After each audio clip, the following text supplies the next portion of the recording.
guys ever seen cotton field? If you've never seen a cotton field, here you go. It's actually quite amazing. I'm out here in Chuckatuck. Yeah, Chuckatuck.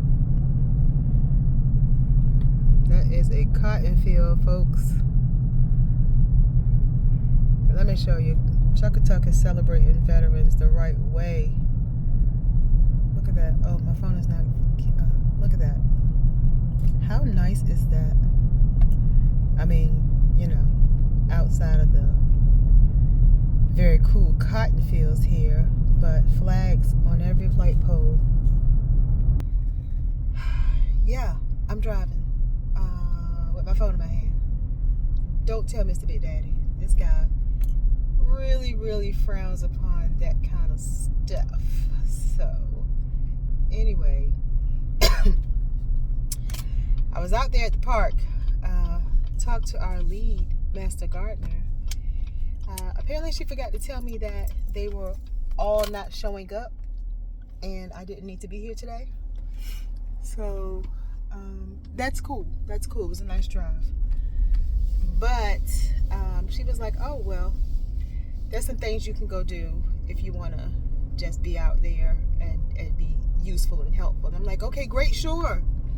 So she told me which garden bed to go to, which I did go to. Oh, let me put my phone back on the cradle. So I did go to that spot. And it's right at the entrance to the park.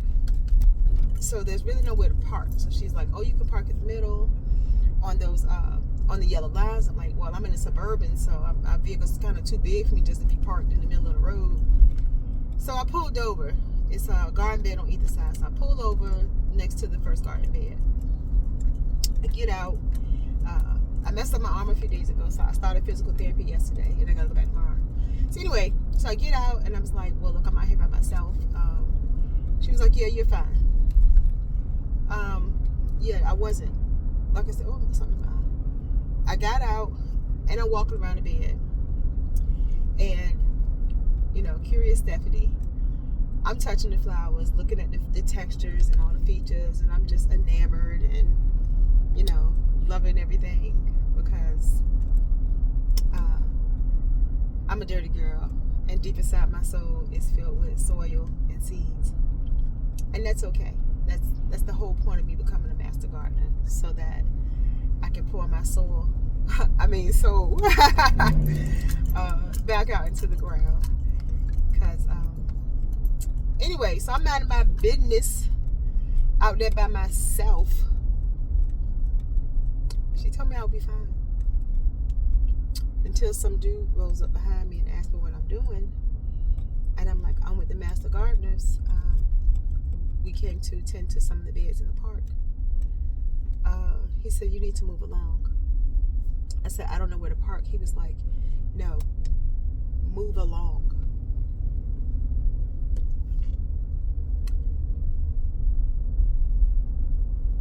Okay. I said, well, I'll just go into the park. He was like, yeah, no, you need to go ahead and move along. Why don't you go ahead and leave the park?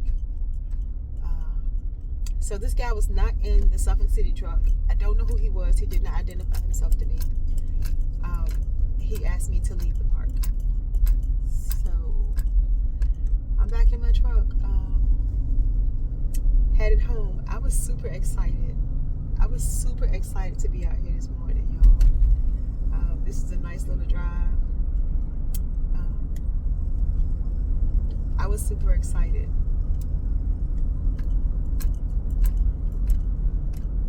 Now I don't know what emotions I should have.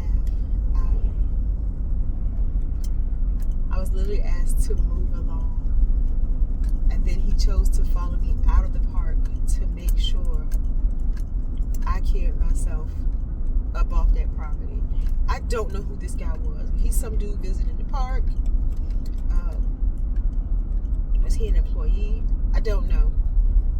At that moment, I think my nerves were too bad. It was just me and him out there. It's a hunting area. Pam just told me they have deer hunting on the 12th of December, so the park will be closed for that. I don't know who's armed. We're in a rural area. I don't want to find myself in a situation where I can't defend myself. I'm by myself. I don't want to think that I'm grabbing for my phone in my pocket and it's something different that they perceive me doing. I just don't want to be in I don't want to be caught up in that situation. So anyway, I'm gonna put a smile back on my face. I got up, I got dressed, got my hair together. I came out here to do some good, and even if that didn't turn out the way that I was hoping, I did what I was supposed to do. So guess what? Y'all hear that sound? It's my own garden at home calling me. So I'm gonna head back there, and I'm gonna piddle around in my yard today. So I guess that's it for today, because I was really hoping that I would have something good to show you today at the park with me and the other people, so y'all can see what we do, what the Master Gardeners do, how they go around to different places, take care of the property. When you ride past the hospital and you see the beautiful gardens out there, that's because the Master Gardeners took care of those. When you go to different state parks and you see the beautiful flower beds, that's the Master Gardeners. Just all over the place, and stuff that's going on, and you see these pretty flowers. You know, sometimes you go to the grocery store, to the mall, or somewhere like that, you see all these well-tended gardens. So the people at the mall ain't doing it. The people at Food Line ain't coming outside to cut the Food Line grass, or I mean, we don't cut grass, but you know what I mean. Like when you see these beautiful little well-manicured flower patches, places like that, that's been weeded and deadheaded and well taken care of. Sometimes that's the Master Gardeners, and I want you all to be looking for different signs when you're out. So no matter what city you're in, they're Master Gardeners. So you may see a sign that says Virginia Cooperative Extension or Virginia Tech Master Gardeners and the city. So it may say Chesapeake Master Gardeners. I'm in Suffolk, so oh y'all, Mike's Country Beats. I want to stop over there and get a brisket, but anyway, all off topic, because you know Big Daddy smokes a brisket. Yeah, he likes to rub his meat and pull his pork. I'm terrible. Anyway, like I said, you may see different things that say Master Gardeners, and I want you to know that that's important. It's important to be good stewards of our earth, good stewards of the land, good stewards of the water. It's things out here happening, and I know, look, I'm not expecting everybody to jump in and participate and be like, oh yeah, I'm gonna go out here and do water conservation. That'll be great. That'd be great if you say, I'm gonna plant myself a rain garden in my house, so I can grow something beautiful, something native, something to support our habitat, and use this little muddy part of land I have, or the way the water always pools or collects. So I live, I got a ditch in front of my house or an easement, and I just want to plant something there to make it pretty. If you don't want to, that's cool. I just want you to know that there's people out here that who have devoted their time, their service, their effort, their love of the land to make things look beautiful, to make things, to make our habitat acceptable and appropriate and proper for the wildlife to thrive. Our ecosystem is just one big circle. I mean, everybody knows that song, The Circle of Life from The Lion King. But it's a thing, y'all. It's a thing. It's a thing. Every insect, every what you may call a pest, has its job. And even if that job they're doing is a nuisance to you, there's a job for that. I mean, it's necessary. It's a part of life. So while I've got snakes in my yard, I usually find them under the pavers. It's a thing. However, saying I have snakes in my yard, there's also a mouse in my greenhouse. And this mouse is, there's nothing left for them to eat because the stuff that's in there, the mouse doesn't want.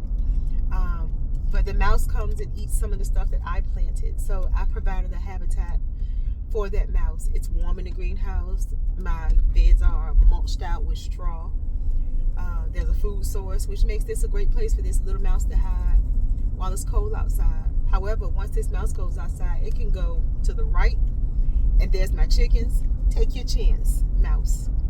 Or if it chooses to run through my yard, if it comes out at the wrong time, it might encounter the dogs. The dogs, they're not going to eat the mouse, but I don't think the mouse will have a fighting chance. Or if it goes into the garden, because I have raised beds, it can't get up to that food source. So it may be out there looking for a food source, but you know what's out in the garden? The snakes, which could easily get the mouse. So now we fed the snake. The snake is going to stay there because there's a food source. Meanwhile, I've got spiders and stuff running around, catching flies and stuff. Great, thank you. I've got praying mantis in my garden, also catching mosquitoes. We had dragonflies, a ton of dragonflies when it was warm outside, also catching mosquitoes, eating aphids, stuff like that. So that circle of life, them eating the aphids, I planted something, they're eating the pests and the bugs that show up on the things that I planted. Thank you. Because now that means I can avoid using any pesticides, because I don't want to spray any pesticides. So like I said, this is the circle of life. So anyway, I just wanted to say that you know, when you see the master gardeners out, or you see a garden bed or a flower bed that has a master gardener sign on it, these people, let me not say these people, we are doing this for free. We're doing this for free. So, you know, you get this level of eye candy. How pretty is this? You know, you go to the hospital, you go to visit somebody that you love, that's sick or hurt or having a baby. It could be something miraculous or something catastrophic. You know what you don't want to see at the door? A bunch of dead flowers, a bunch of foliage that look like it's been beat up, and everything outside look hurt. If the outside look like it should be a patient on the inside, that's a problem. So, yeah. So, don't forget to thank a master gardener. You got questions? Ask a master gardener. If we don't know the answer right away, we'll get the answer for you. That's the job. That's the job. You at home, you growing something. Where do I get these seeds? What kind of seeds to use? We have a seed library. Honestly, all the master gardeners, listen to me. Every single master gardener has a ton of seeds in their personal collection. They all get all the catalogs. I don't know. I'm probably speaking on a really broad term. I know for me, I get seed catalogs from every company that sells seeds. I want to have the best, the freshest, the most beautiful things growing in my yard. And most of all the other master gardeners do too. Which gives you, gardening is trial and error. So you might grow something that says it's great in your area, and it looks beautiful for about 2 weeks, and then it starts to die. Or it grows prolifically but never fruits. Because who wants a giant, a 10-foot tall tomato plant that does not have one single tomato on it? So these trial and error things allow us the knowledge and to be able to pass this on to somebody else that, you know, it grew beautifully but never fruited. So now what's the next step? So we need to take the time to find out what's the problem. So, and it's research-backed, research-based, and supported by Virginia Tech. So that way, when you're getting an answer from one of us, you can trust that answer is, like I said, scientific in its source. Sometimes proven simply by the activities that we did in our own yard. So